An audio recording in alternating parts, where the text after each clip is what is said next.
Melman, co-author of the new book, Every Spy a Prince, The Complete History of Israel's Intelligence Community.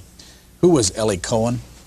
Eli Cohen was an Israeli spy who penetrated the high echelons of the Syrian government in the early 60s, and he provided Israel with the best information available. What was so different about his intelligence activities? What made his story so famous? That he befriended the top echelons of the Syrian government, including the president of Syria. He became a friend of Syrian Air Force pilots, and he provided the information to Israel, and it helped Israel to win the war, the 6 Days War in '67. And later on he was arrested and hanged by the Syrians. So he's dead? He's dead, yeah. How did he do it? Well, he was of Egyptian origins. He was born in Egypt as a Jew. Later on in the early 50s emigrated to Israel, as many Jews do. Recruited by the Israeli intelligence, by the military intelligence, later on by Mossad. Trained by them. Received a new identity from his Israeli handlers as a Syrian trader, and he went to establish his identity, new identity. He went to Argentina, which used to have a huge Syrian community, and he befriended the Syrian community in Argentina, got their trust, and from Argentina, from Buenos Aires, was sent to Damascus, to Syria, operating as a legitimate merchant, but actually was an Israeli spy. Dan Raviv, co-author of Every Spy a Prince. What's the story about the Israeli intelligence community's ability to steal a MiG-21 from Iraq? Well, what they had to do was convince a pilot to do it in the mid-60s. The Israelis are very good at cataloging everything they possibly can about the chief officers of the armies of the Arab countries surrounding them. It often includes Air Force pilots. So dossiers are collected by Aman, that's Israeli military intelligence, about everything they can, personal lives, where they live, looking for points of weakness. Well, they found a man called Munir Redfa in Iraq, an Iraqi Air Force pilot. They found out that he wasn't quite happy about everything. Among other things, he was disappointed at the time or unhappy that Iraq was bombing Kurdish rebels, Kurdish minority villages, just like these days. It happens as well. Well, anyway, the Israelis approached him through a woman. They sent a female agent to Baghdad. She befriended him, and it was, well, what in the intelligence business they call a honey trap. She lured him to go abroad to Paris. You know, come and in Paris you can have, you know, all my charms. And he did, and he already was suspicious that maybe she's an intelligence officer, but he was willing. And in Paris, she introduced him to Israelis, took him to Israel. The deal was done. $1 million, shelter. His wife and children, yes, he was married, also were smuggled out of Iraq. And the Redfas live in Israel now, new names, etc., got his $1 million, and more importantly, Israel and the United States, and everyone Israel wanted to share it with in the West, got a look at that MiG. So it's quite a feat, considered one of their best achievements. What got the two of you interested in doing a book? By the way, it said The Complete History of Israel's Intelligence Community. We met in London as working journalists, and that was in 1981. After a couple of years in 1984, we started writing articles for British and American newspapers here for the Washington Post. Most of our articles were dealing with the Middle East, with Israeli politics, but also with defense and security and intelligence related issues. Sometime along the way, we thought we have a story to tell. We are writing articles about the Middle East, about intelligence, strategic issues. Let's try to write a book about a story which, until then, I don't think has been told to the extent we wanted it to be told. And we decided that we would try to research for a book about the complete history of the Israeli intelligence, because until then, until this book comes out, other books had been written. but basically they are of glorifying nature, portraying the Israeli intelligence as supermen, not human beings. We wanted also to convey the history of Israel and the problems facing the Middle East through the eyes of the intelligence community. So this book is not just about the history of Israel's intelligence, but also, to a certain extent, the history of the State of Israel and the history of the Arab-Israeli-Palestinian conflict. Where were you born and raised? I was born in Poland, but raised in Israel. My parents immigrated to Israel when I was 6 years old. That was in 1957. And all my upbringing is in Israel. I'm an Israeli citizen. I served in the Israeli army. I went to an Israeli university. Where are you now?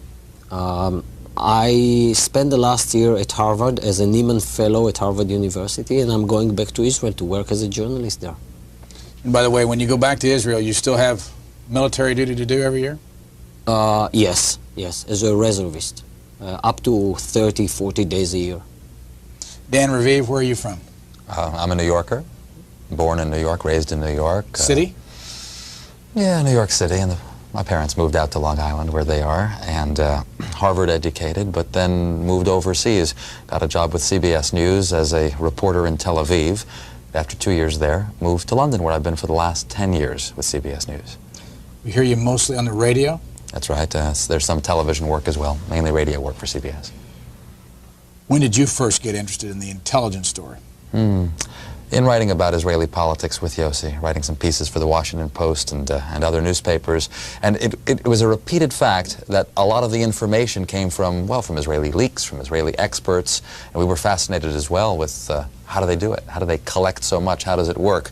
But also from time to time came across obvious flaws, obvious problems. I covered trials in Britain of Israelis who were smugglers, or even a kidnapping case where part of the defense was we were working for the Mossad, that kind of thing. And it made you wonder how much truth there is in that. And again, we all could go to the bookstore or the library and get a book called The Mossad or whatever, and they can be wonderful books, but it's just adventure stories. That no one's looked at it seriously. That's what we decided to do. So no apologies for calling it the complete history. We certainly did our best. Is 1973 and the surprise of the Egyptian-Syrian invasion the biggest mistake the intelligence community has ever made? Yes, in terms of its impact on Israel, that was the biggest mistake.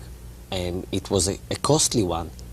More than 2,000 Israeli soldiers were killed in the 73 war.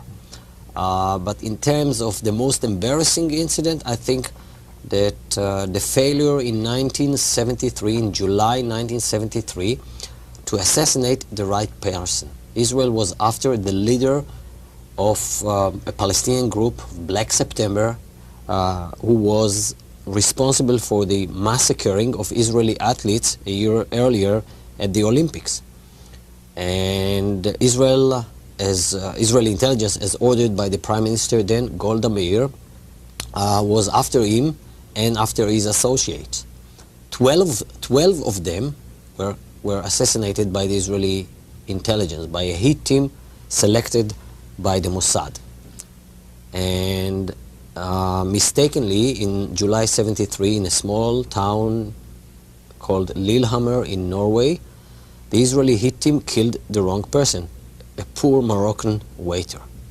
That was some of the Israeli agents were arrested by the Norwegian police. That was the colossal mistake, the most embarrassing mistake of the Israeli intelligence. Other mistakes? Oh, well, the 1980s is really the troubled period. Not trying to dwell on them, but finding an important pattern that occurred as political control became less effective. So the invasion of Lebanon in 1982, a decision made, of course, by Prime Minister Begin and his then Defense Minister Ariel Sharon to go into Lebanon, clear out the PLO, but based on faulty intelligence. The Mossad's belief that it had formed a wonderful partnership with the Christians of Lebanon, that they would fight alongside the Israelis, and it didn't happen that way, and Israel really paid the price for that. Israel's involvement in Iran-gate. Israelis told by their prime minister to take part in the effort to sell arms to Iran, do the Americans a favor, it'll do us a favor. Again, very muddled thinking in the background, and we found the Mossad wasn't involved in it, had tried to stop it but failed to, so bureaucratic wrangling led to that. A nuclear worker, Mordechai Vanunu, worked in the Dimona nuclear reactor, went abroad, sold many of the nuclear secrets, and the domestic security people, Shin Bet, that's the equivalent of the FBI, shouldn't have let him leave the country with his photographs of the reactor. In the end, by the way, the Mossad had to save the day, sent a female agent, if this sounds familiar now, to London, lured him, another honey trap. Vanunu was lured abroad to Italy and kidnapped, chained by the Mossad and brought to Israel. So in the 80s, again, it was a matter of damage control. Oh, and one last one. The Shin Bet, again, that sort of FBI agency, caught torturing and killing 2 Palestinians who had hijacked a bus, and then covering up the fact. So in the end, the Shin Bet director had to resign. It was a bad period, the 80s. And I even left one out, Jonathan Pollard, here in Washington, the American civilian analyst at the Navy who was caught spying for the Israelis. And that's been terrible embarrassment, largely because he was an American Jew. And we say in the book that the Mossad should have learned ages ago not to hire Jews to do that. This picture on the screen, is that the picture of the Palestinian you were talking about? Yes, that's one of the 2 Palestinian bus hijackers caught by, those are 2 Shin Bet agents, leading him away, their faces masked at the demand of the Israeli censor. He's being led away. He's clearly alive. But later the official report said all the bus hijackers were caught dead. Because someone in the Israeli press had the guts to print that photo, the story came out that they had captured them and killed them. Now, maybe if it had been handled, you know, a la Watergate with an immediate apology by the authorities, they would have gotten away with it. But they kept denying and covering up. Here's a picture of Mordechai Vanunu. That's right. He's in jail right now in Israel? Yes, serving 18 years in jail. For selling those nuclear secrets. He went abroad. He said he was serving, you know, the cause of man, in effect, that the world should know that Israel has a nuclear weapon. But, well, I think maybe the judges actually listened to his reasoning because, if you will, he only got 18 years. I know I'm not going to pronounce this right. Lakam? Yes, Is that's that right? Yes.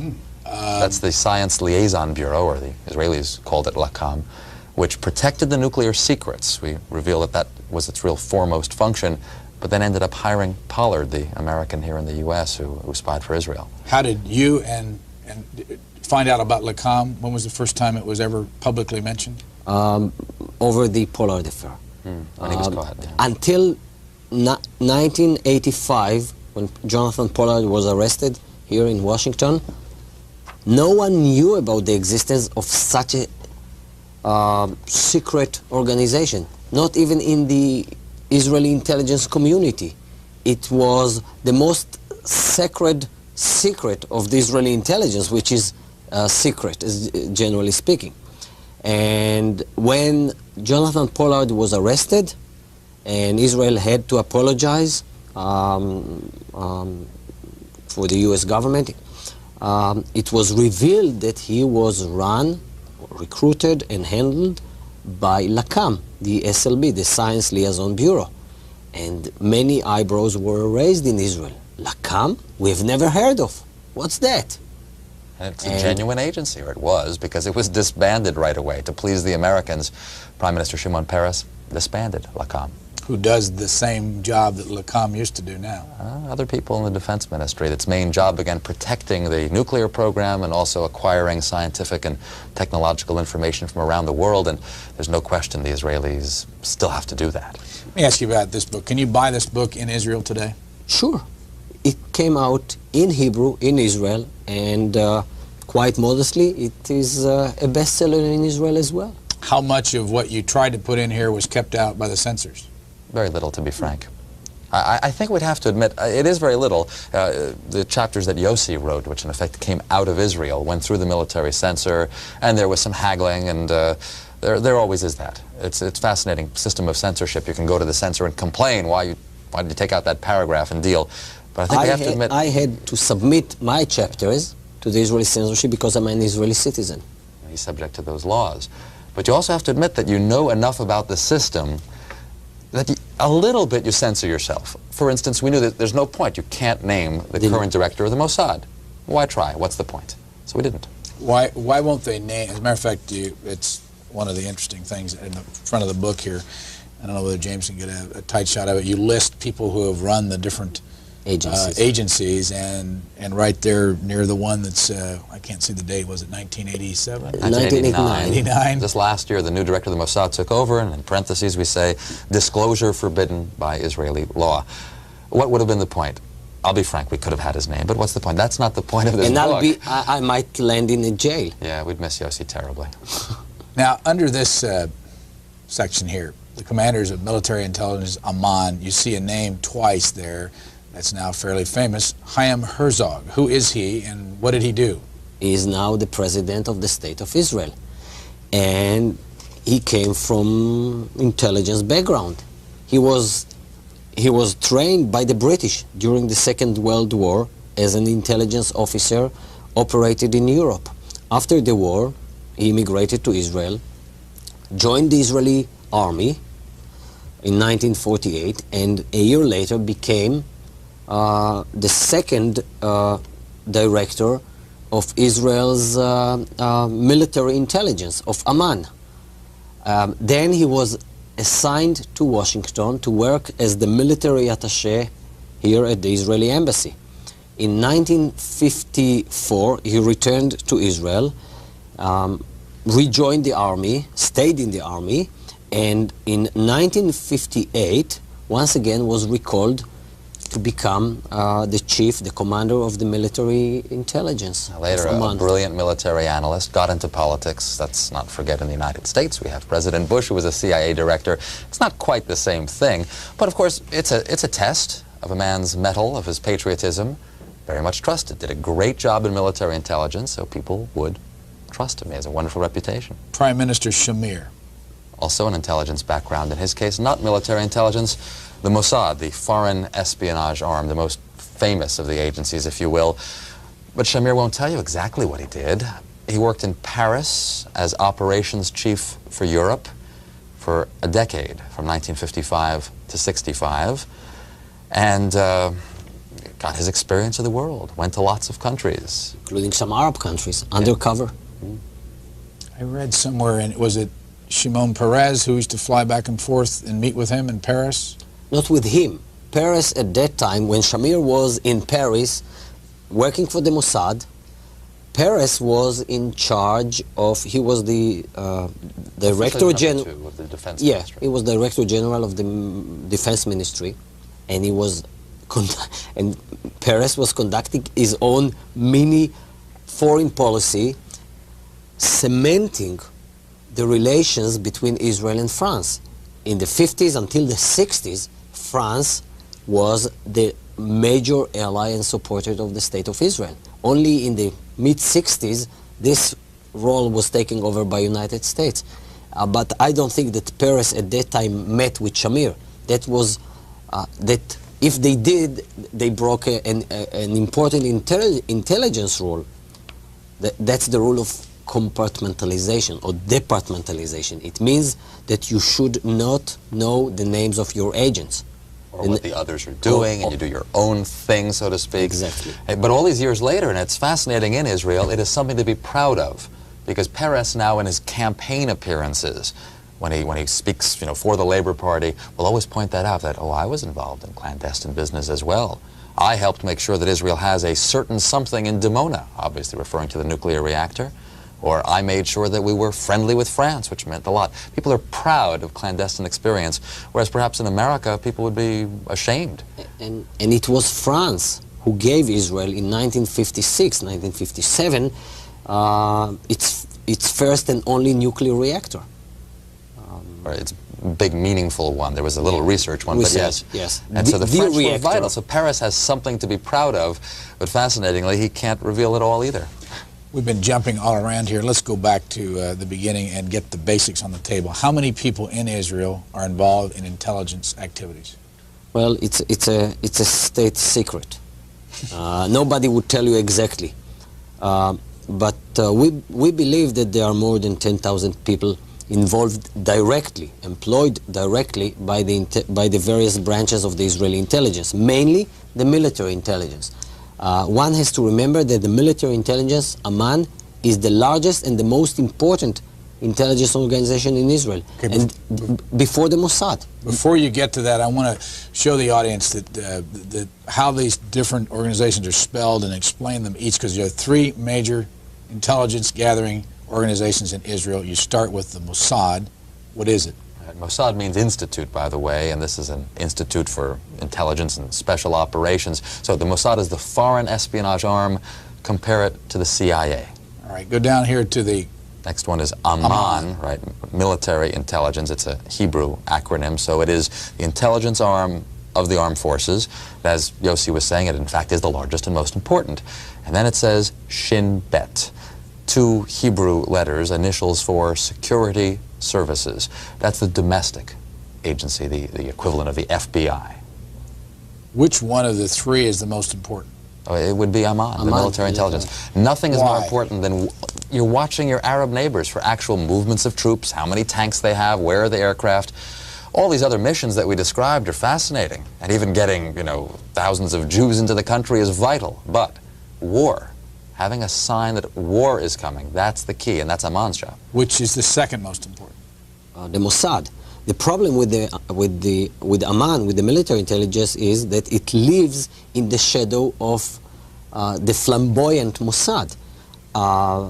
It can be compared to the same problem which is facing United States National Security Agency, NSA. It is the largest, the most important agency in the intelligence community. Yet, the most famous one, which gets media attention, is the CIA. The same is in Israel. The Mossad has become sort of epitomizing the Israeli intelligence. But the most important agency is military intelligence. Mossad comes second, and then you have Shin Bet, the Israeli equivalent to the FBI, in charge of fighting terrorism, counter-terrorism, subversion, trying to foil plots against the state of Israel, political plots and others. You tell the story about how you tried to find out what they call the Mossad when they deal with publicly? I thought it was a reasonable question, but the trouble is you can't pick up the phone book. There's no Langley in Israel that you can look up, CIA, or in our case, the Mossad. We thought we should ask, what shall we call it in English? You can translate the Hebrew words, as I said, Mossad is institute, but when they write a letter to their friends in the CIA or the British intelligence, what do they call themselves? It took a while. It was a matter of asking the Prime Minister's spokesman. The best you could do, because officially the Mossad is under the Prime Minister's office. And I think he sort of wondered why you want to know and all that, so we explained. And he came up with the Israeli Secret Intelligence Service. I mean, if it were to have initials, it would be ISIS. Just simple words like that. Interestingly enough, kind of a British model. The British don't really like the names MI5 and MI6 for their foreign service. They prefer SIS, Secret Intelligence Service. What was the toughest bit of information to gather for this book? I think about the extent, the involvement of the Israeli intelligence in a topic which is very unusual for intelligence, and this is immigration. That's probably even more sensitive than dealing with Arab military capabilities. Since Israel perceived itself not just as a state of the Israelis and for the Israelis, but also a state for the Jews whenever, wherever they are. So the Israeli intelligence is becoming the Jewish intelligence with two specific missions. One, to protect Jewish communities which are in peril, mainly in Arab countries. Jewish communities that are persecuted by the local authorities. And secondly, to bring those Jews from the countries that they are not allowed to immigrate, to bring them over to Israel.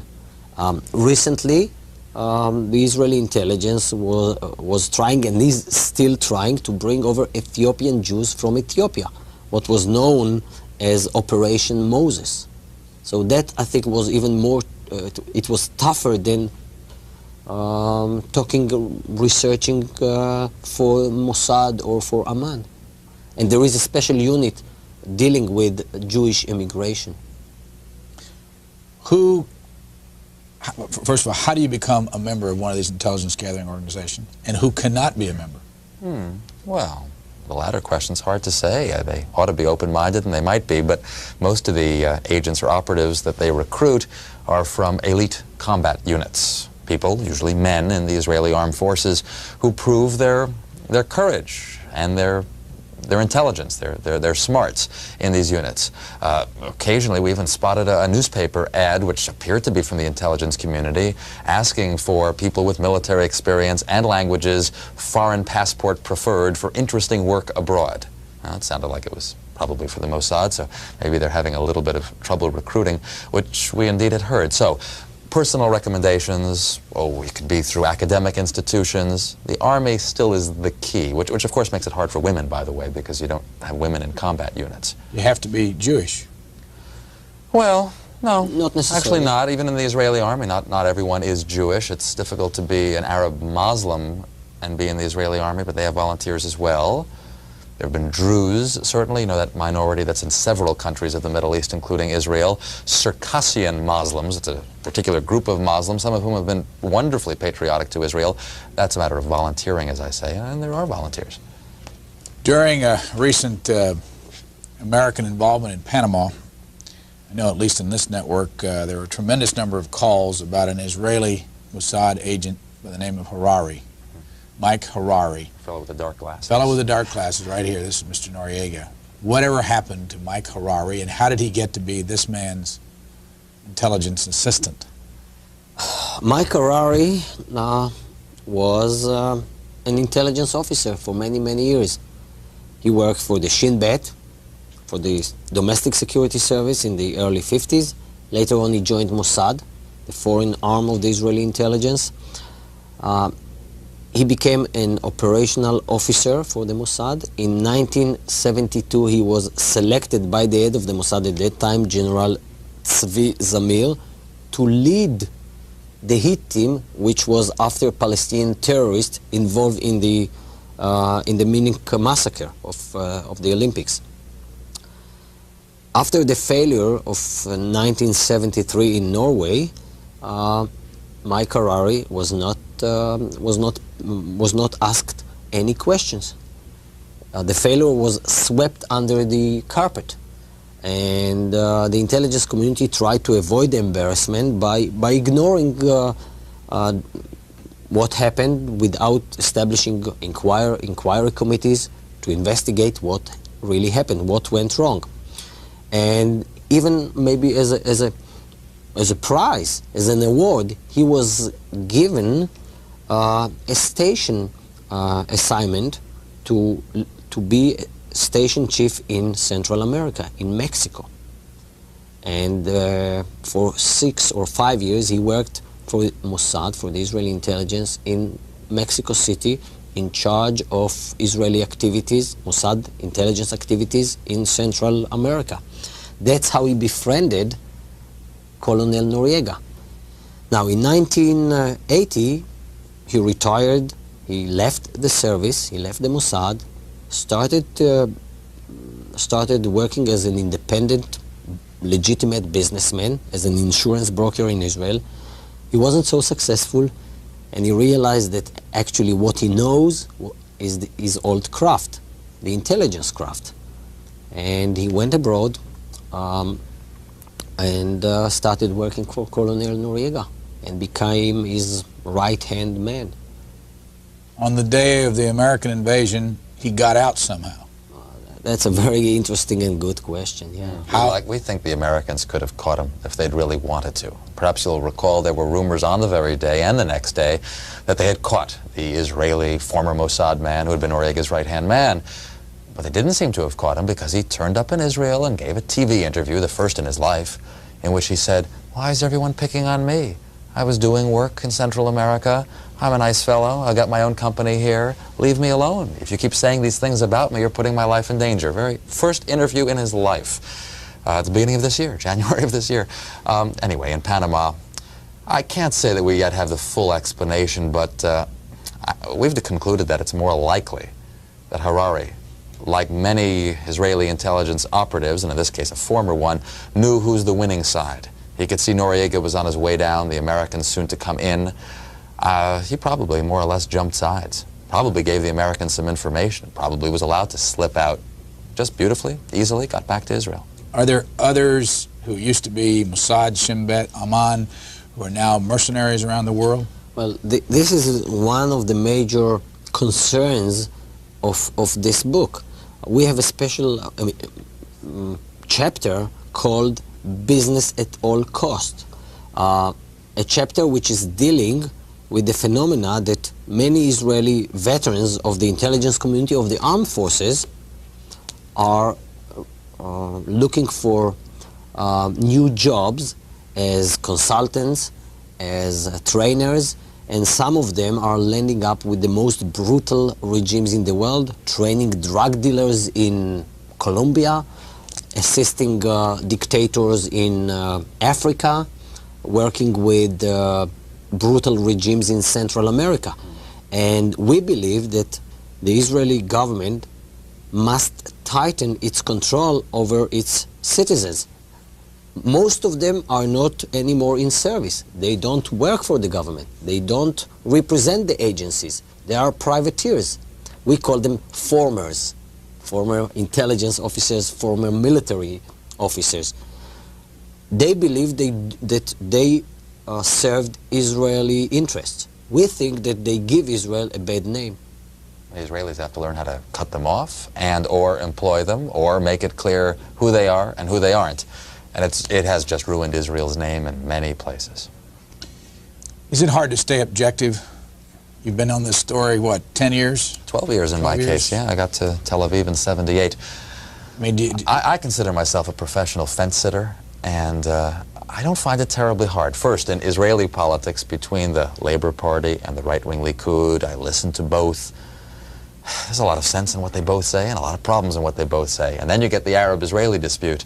So no, I think I'm a fence sitter, and that especially for this project it was important not to bring a political bias to it, because so many people have great stories to tell, and if you just fit them together carefully, almost, if I dare say it, like an intelligence operative would do. It's boring work usually, lots of little scraps of information. We felt like we were pasting them together and making sense out of it, and then when we could, run it by someone. Bring it and say, is this the way it happened? And if it made sense, great. It wasn't a matter of politics. We try to avoid political judgment. We are professional journalists, and this book is not about politics. It's about the Israeli intelligence, and we have been trying to be fair and to judge each incident on the merit of it without any political bias. Well, let me deal with something that we get from our audience all the time. You're an Israeli citizen. Yes, and people that live in Israel become very much involved in the fight to survive. How do you then, as a journalist, an Israeli citizen, separate yourself from the need to survive? I don't see any contradiction between me as an Israeli patriot, and I'm not ashamed to declare here that I am an Israeli patriot. I do believe that Israel has the right to exist and that there must be a place for the Jews, and yet I can be an objective journalist, and that's what I have been doing since I left my military service. I served 3 years in the Israeli army like any other Israeli, went to university, and since then for 14 years I've been working as a journalist, establishing myself as a professional journalist, and there is no contradiction, as I don't see any contradiction between a fight for survival and democracy. Israel is doing both, is fighting for its survival, sometimes rightly, sometimes with wrong policies, but yet trying to maintain democratic values. And maybe it's a unique case in the modern world. Intelligence service in Israel, you write about the last several years. Has the morale gone down, and has the capability gone down? Well, any intelligence fraternity is a reflection of its society, and Israel has had its problems. Some might call it the problems of middle age, but when I've said that before, I've been criticized by saying middle age. I mean, it's going to die in 30 years? I don't really mean that, but as the country became about 40 years old, it faced a new set of challenges, a brain drain, This affects the intelligence community, some of the best and brightest people leaving the country. Oh, questions about the values of society. Once a charming, small, socialist country that you felt sorry for, surrounded by a sea of Arabs, and now the world doesn't feel sorry for you, and all Israelis have to contend with that, including Israel's spies. They don't have the natural sympathy they had before in various countries where they wanted to operate, in the past in Scandinavia. The case earlier that we said, the hit team that got arrested, the Norwegians did catch some, but went easy on them, let them go. I'm not sure they'd go so easy on Israelis these days. So there's that problem. Recruiting, not so much sympathy in the world, not quite as much sympathy at home either, because of the string of failures in the 80s. Not all Israelis feel that comfortable with their secret defenders anymore. So they've got a lot of challenges. Now, some hopes. In the last 2 years, Israel has launched 2 satellites, experimental satellites. Both of them come in since, burned up in the atmosphere. There will be more, and the satellites in the future will no doubt be spy-in-the-sky kind of satellites. That will be a great boost, especially to military intelligence. They will feel they can now see the enemy without relying on the U.S. for satellite photos. That's an example, really, of the technological edge the Israelis would like to emphasize. And there are some other examples how Israeli society and its intelligence, as reflecting the spirit of the society, is trying to reform itself. The Israelis were surprised 30 months ago by the Palestinian uprising. That the Palestinian people suddenly, after 20 years of Israeli occupation, said enough is enough, and are still involved in a struggle, in a civilian disobedience, sometimes getting sore and very violent. And the intelligence community was surprised, like the rest of the society and the Israeli government. They didn't believe that the Palestinians would be able to do it. They didn't see the Palestinians as a political entity, as people with national aspirations. And yet, a year later, a year and a half ago, it was the Israeli military intelligence in charge of providing the government with the annual national intelligence estimate, which acknowledged that the Palestinian people are led by the PLO. Whether Israel like it or not, it's a fact of life, and Israel has to accommodate itself with that political factor. Now, that was the military intelligence. The Prime Minister, Mr. Shamir, didn't like the idea, and he still doesn't like it. But the intelligence had enough courage to tell the government, this is a fact of life. You might like it, you might not like it, but our job, our duty is to tell you the truth. That might be an encouraging sign, because in the past, with the prevailing spirit of Israeli politics, intelligence agencies were just going along with the old concept, for instance, therefore not seeing the 1973 war coming, not seeing the Palestinian uprising coming. Maybe they're getting a little more courage back now. You're right that they got caught in 73 because they got cocky after 67. Where do you see it today? Can the 73 happen again in 1990? Not really. I don't think they have a concept that the Arabs would never attack. The Israelis are far more cautious now. I don't think they're cocky. In fact, what you see this year are exercises by senior Israeli military officers, including the head of military intelligence, who does talk to the press. The other agency chiefs are secretive, but military intelligence does. I think he's trying to cheer up the people. There have been a series of press conferences in Israel in which they explain, though not with full details, that Israel can defend itself against chemical attack or warheads that might be launched from Syria or especially Iraq. They don't give the full information, but it's almost to, keep the people's spirit up. Is there a nuclear capability in Israel? The official policy of Israel is that the government has never admitted that Israel has nuclear capabilities, nuclear weapons. The official line is, the government line is, Israel will not be the first country in the Middle East to introduce nuclear weapons. Yet it is worldwide assumed that Israel does have nuclear capabilities. And I think... Because it's my chapter, maybe. No, I think the Arabs know it.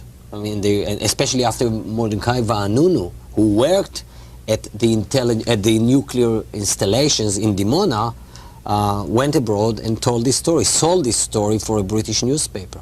By the way, where is Dimona located? In the south of Israel, in the Negev Desert. And the caution you saw me express a moment ago was just basically that it is a taboo topic in Israel. It's generally not for Israelis to discuss. It's foreign analysts, it's the CIA, for instance, who have a keen interest in Israel's nuclear program, who've been able to establish what they could, and much of the data that I was able to obtain on that subject came from foreigners, because the signs are there, shipments of certain technology, certain developments that are occurring.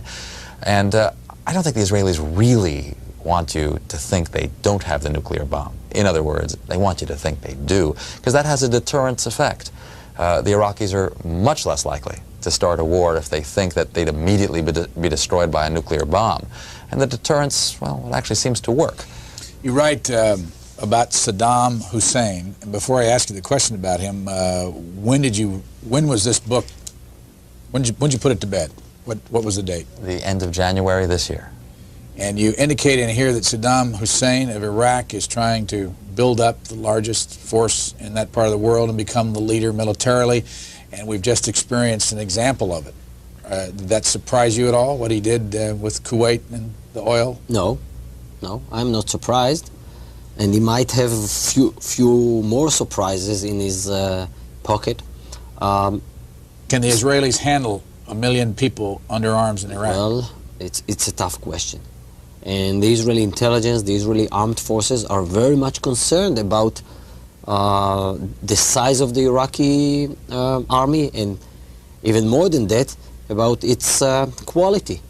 Iraq was involved in the last decade in a bloody war with Iran for 10 years. And Iraqi soldiers, Iraqi tank commanders, Iraqi pilots acquired a lot of experience. Plus that Iraq has now very sophisticated delivery capabilities, missiles which can hit Tel Aviv. And Israel is very much concerned about it. Just recently, the Director General, number 2 in the Israeli Defense Ministry, General Ivry, a former commander of the Israeli Air Force, said that he believes that Israel is not prepared psychologically and otherwise for the possibility that for the first time, the next war in the Middle East, if there is a war, and hopefully I hope that the war will not occur, Israeli towns might be exposed for the first time in the history of Israel for Arab attacks, missiles, bombs, maybe air raids. All previous wars were fought on Arab lands in the front, and Israeli citizens, civilians, were not harmed. Yeah, ask you about money. Again, if you were seated right at this desk and we were taking telephone calls, by now the calls would come in saying the United States gives an extraordinary amount of money every year to Israel, and you'd hear figures all the way from 3.2 billion up to 10 billion, depending on how you calculate it. I want to ask Dan Raviv, how much money every year does the U.S. taxpayer give to Israel? I think basically it's the published grant and loans, and I know most of the loans end up being excused, of $3.8 billion is where it stands. That's what the Israelis are working on to keep it at the very least at 3.8. They no longer expect increases. Is that including the housing money for the immigrants? Probably not, but those are supposed to be loan guarantees, aren't they?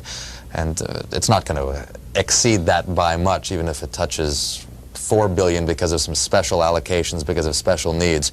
There's not a lot of hidden money there somewhere coming in in various ways? No, I really don't think that there is. You can talk about the expense, but I don't think it would be right to, of the 6th Fleet, the U.S. fleet in the Mediterranean, visiting Haifa Harbor. But that's very much in the U.S. interest. They really do want to visit the harbor there. They really do want to pre-position weapons, medical supplies in Israel. Rather secretive. Don't know the full details of that, but that's not really for the sake of Israel. That's the U.S. that wants a little pre-positioning in Israel.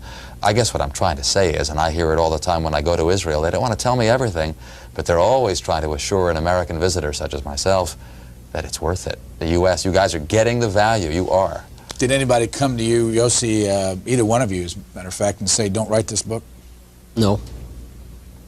No. Did anybody come to you and say, we understand you're writing this book and we'd appreciate you not writing about, say, the nuclear bomb situation? Well, as Dan mentioned earlier, being an Israeli, working in Israel, I know how the Israeli censorship and how the defense establishment is working. So there were certain elements which I believed that would endanger life, so I decided I wouldn't write about them, like naming Mossad agents working in Arab countries. I wouldn't do it. It's really endangering their life, and it's not necessarily to do it. Do you know that for a fact? Do you know who they are? There were some, well, I don't know all of them, and that's the way it should be, but at least I can think of one case when I self-censored myself when it comes to that kind of information. Are there any Arab intelligence agents that have ever been caught inside Israel? Oh, yes, but most of the attempts compared with the sophisticated Israeli efforts to set up elaborate cover stories and plant people in Syria, as we discussed, and also in Egypt, the Arab efforts are kind of elementary. On the other hand, of course, those that are truly successful you never hear about, but the people who were caught, not too impressive. Not that many. I think we only have about 5 cases or so. Someone who came from Egypt, took another identity, moved there as a, as a Jew who was moving there.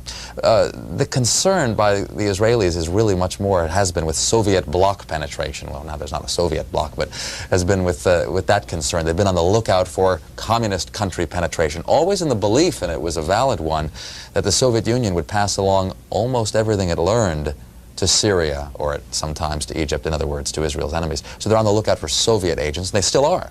We have 10,000 and more Soviet Jews moving to Israel every month now that Gorbachev has opened the gates. It's a certain thing that there are spies, KGB spies among them. Plant. What's the closest that any Israeli intelligence agent, I assume a Mossad agent, has gotten to Yasser Arafat?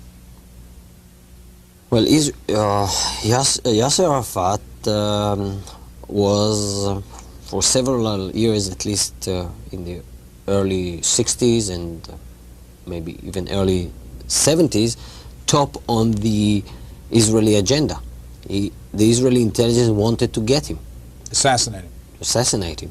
And I think even, we talk about it in our book, even during the war in Lebanon, car bombs exploded near his headquarters. Aerial bombing seemed to take place only for the reason that he was reported to be in that apartment and they building. missed him. And he's a great survivor.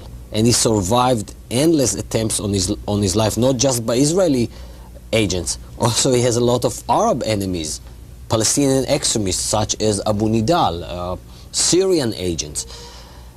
On the other hand, there is a question, maybe it's a more of philosophical nature, which has been discussed by the Israeli intelligence. What good would it do if we kill the head of a terrorist organization? Sometimes maybe it's better to let him live, since we can deal with the devil we know rather than with the uncertainties of a replacement. And I think that the approach that is used by the Israeli intelligence is that when you are dealing with small, tiny terrorist organizations which are dependent heavily on the leader, it's like small gangs, then maybe if you kill the leader, you destroy the organization. But when it comes to larger groups like the one that is led by Yasser Arafat, it won't do any good by killing the leader. Dan Raviv, what's this picture? It's the other hand. There always is another hand in this business. It's a picture of a villa in Tunisia, near the capital Tunis, where a Mossad team with special Israeli commandos landed from the sea just over 2 years ago and killed Abu Jihad, the number 2 man in the PLO. You see, that's the on the other hand. It wouldn't do any good to kill Yasser Arafat, so the thinking goes, but to remind the PLO of who's really in charge of the long reach of the Mossad, in April '88, one of the men who was organizing the Palestinian uprising was killed at his home in that villa in Tunisia. Dalcomoni, we've heard this name recently. There's been another book out on Pan Am 103. Here's a picture. It's a strange-looking picture, though. Yossi, explain why it doesn't look normal. Because this picture was taken by a hidden camera, photographed of Dalcomoni. Which one is he? Far right. Yes, this one. This is Dalcomoni, the notorious Dalcomoni. It was taken by West German agents, trailed, shadowing him when he was in Germany, planning his attack on Pan Am. Now, it belongs in this book because the Germans were on to the so-called Dalcomoni cell, part of the PFLP General Command, a Palestinian terrorist group based in Syria. They were on to him thanks to Israeli tips. The Israelis were also watching the cell, wondering what they were up to. The conclusion reached, they wanted to blow up an aircraft, but they thought another aircraft. A flight from Spain to Israel was the target. So they felt very pleased when the terror cell, or most of the members, were arrested in October of '88, and that flight was safe. But 2 months later, the Germans had allowed most of the alleged terrorists out, and 2 months later, Pan Am 103 blew up. General question, we've about out of time. What have we not covered in here that you think the audience that will read this book will find fascinating? What elements of the book? I was surprised to find out what I would call the humanitarian side of the Israeli intelligence. And that's what maybe makes the Israeli intelligence so unique and so special. There is a special unit in Israel in charge of immigration. Try to imagine the CIA or British MI6 are involved in that kind of work. Since Israel is the state of the Jewish people, so is the Israeli intelligence, the Jewish intelligence, and he is trying to bring over Jews from countries like Iran, from some Arab countries, which don't allow them to immigrate. And this is a fascinating story. It's a very heroic story. Israeli agents are ready to go to the most obscure places and danger places in the world to bring over their Jewish brethren. And what about the history? A lot of the history of the Mossad and the Aman and all that stuff. What did you find in the history of the organizations that you found particularly interesting? Lessons that were learned and should have been learned in the early years. We start in 1948 with the birth of the state. We haven't discussed the title, Every Spy a Prince, the notion that God told Moses to choose the first spies 32 centuries ago to go into the land of Israel, choose them from every tribe, every one of them a prince. They were supposed to be the elite. And the idea of the history, in the upper left, Reuven Shiloach, the first prince of intelligence. What a dedicated man. Mr. Intelligence, the founder of the Mossad, Reuven Shiloach, almost unknown. And there in the upper right, if it's in the picture as well, is Isser Harel. Now, he is known because he's written books on the subject. He was the head of Israeli intelligence for 10 years. The emperor of the Israeli intelligence. An emperor, and indeed, he made it into an empire. And there in the lower left, Shaul Avigur, one of the founders of Israeli intelligence, interested in what Yossi just mentioned. He was in charge of that unit called, revealed for the first time in our book, Liaison Bureau, in charge of bringing over Jews from the Soviet Union and Eastern Bloc countries. In all the book, maybe this isn't a fair question, who's your favorite intelligence operative over the years that you wrote about? How fascinating. It's hard to say. Yeah, I know. I guess as a professional fence sitter, I don't have a biting affection necessarily. You admire Eli Cohen for his ability to penetrate Syria, but then he went too far, kept transmitting on the Morse code key, got caught, got hanged, and you think, that was dumb. You admire Wolfgang Lotz for doing it in Egypt, and maybe admire him more because he got away with it. The Champagne Spy? That's what he called himself. They remember him, well, they remember him at Mossad headquarters especially because of his expense accounts. Lots of champagne, but lots of Egyptian officials loved him. Who do you remember? I think that Reuven Shiloach was a very interesting person. He tried to maybe imitate, to build the Israeli intelligence from scratches. Build it, to model it on the British example, to bring British espionage craft into the Israeli society.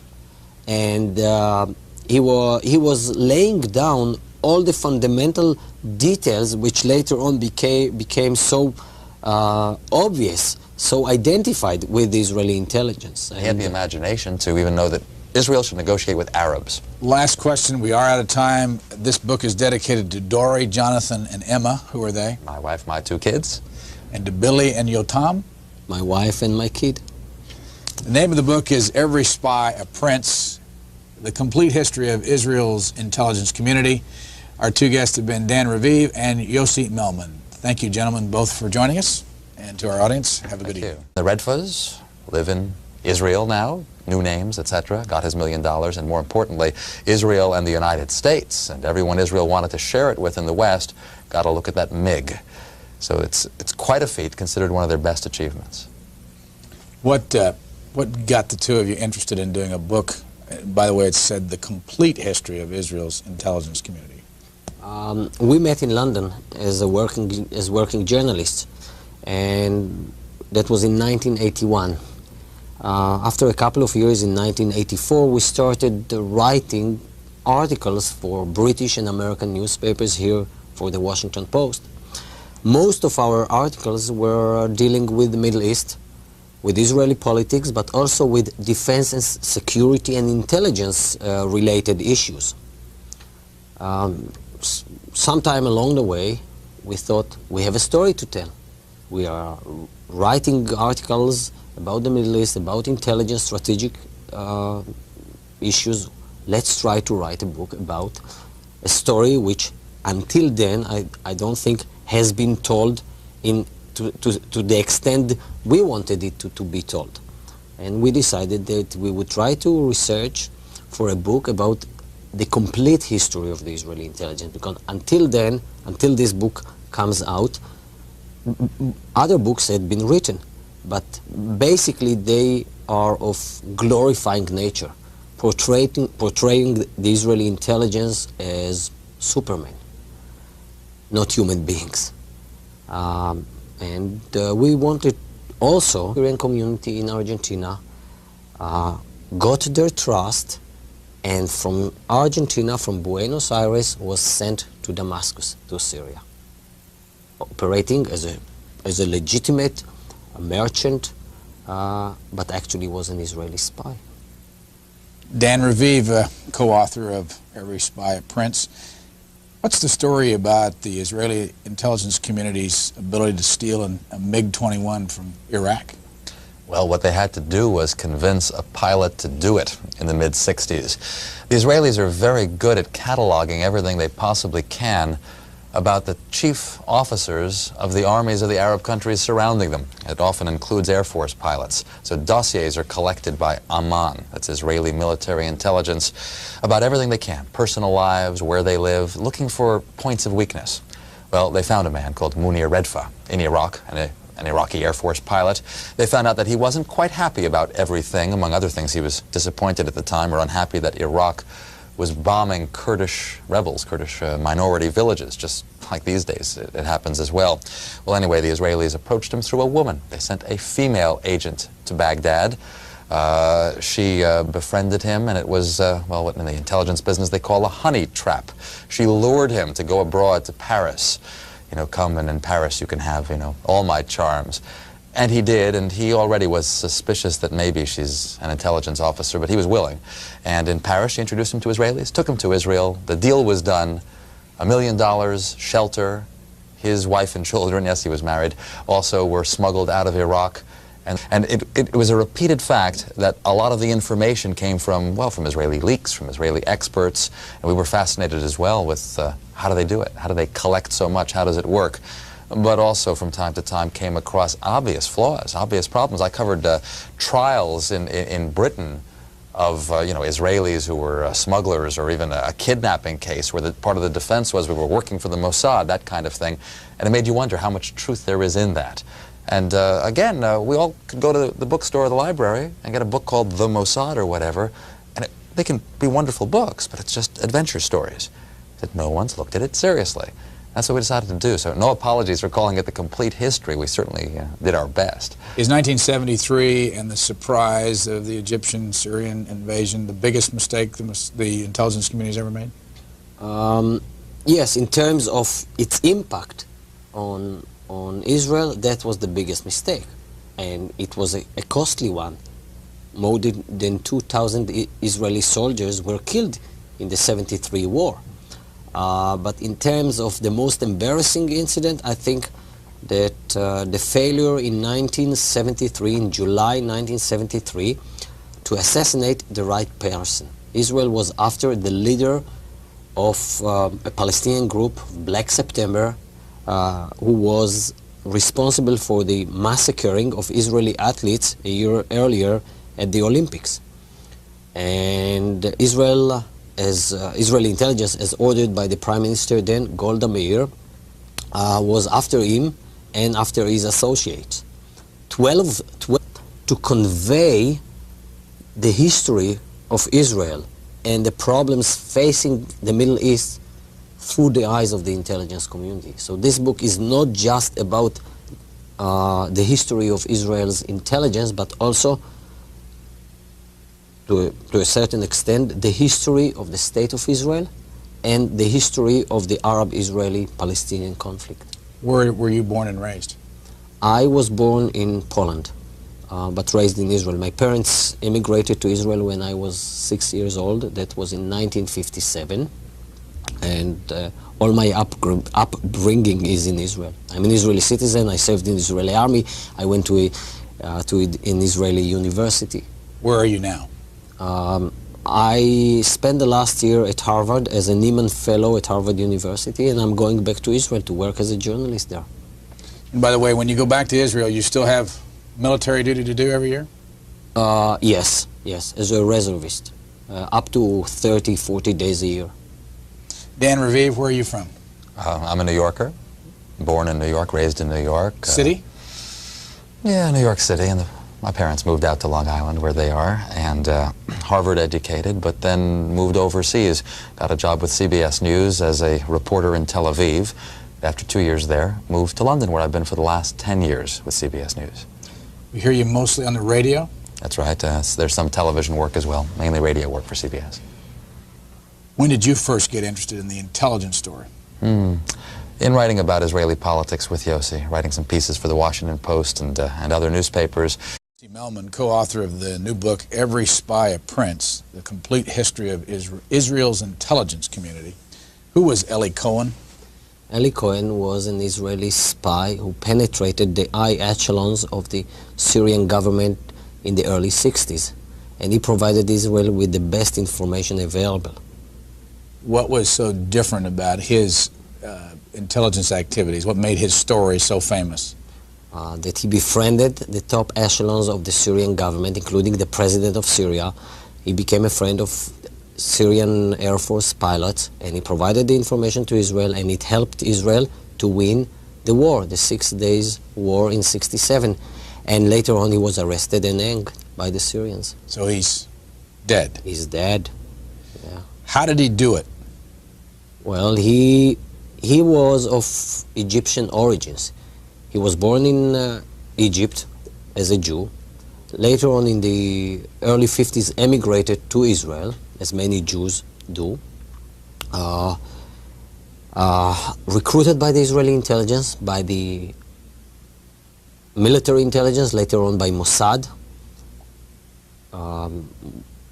Trained by them. Received a new identity from his Israeli handlers as a Syrian trader, and he went to establish his identity, new identity.